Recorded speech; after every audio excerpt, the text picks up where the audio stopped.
ઉનાળાની ઋતુમાં વાહનોમાં આગ લાગવાની ઘટનાઓ વધી રહી છે ત્યારે આવી જ એક ઘટના બનાસકાંઠા જિલ્લાના પાલનપુર તાલુકાના ગણેશપુરા વિસ્તારમાં બનવા પામી હતી. તો અહીં એક કારમાં અચાનક આગ ભભૂકી ઉઠી હતી. તો આગની જાણ થતાં જ વિસ્તારમાં અફરાતફરીનો માહોલ સર્જાયો. જે બાદ સ્થાનિક લોકોએ તાત્કાલિક ફાયર વિભાગને જાણ કરતા ટીમ ઘટના સ્થળે દોડી આવી પાણીનો મારો ચલાવી આગને કાબૂમાં લીધી હતી. તો સદભાગ્યે આ ઘટનામાં કોઈ જાનહાનિ જમા પામી નથી. તો ગુજરાત અને બનાસકાંઠા જિલ્લાના ઉનાળા દરમિયાન વાહનોમાં આગ લાગવાની ઘટનાઓ વધી રહી છે.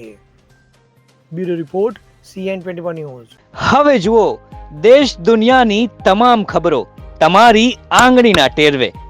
ઉઠાવો મોબાઈલ અને ગૂગલ પ્લે સ્ટોર પરથી ડાઉનલોડ કરો અમારી CN24 ન્યૂઝ મોબાઈલ એપ.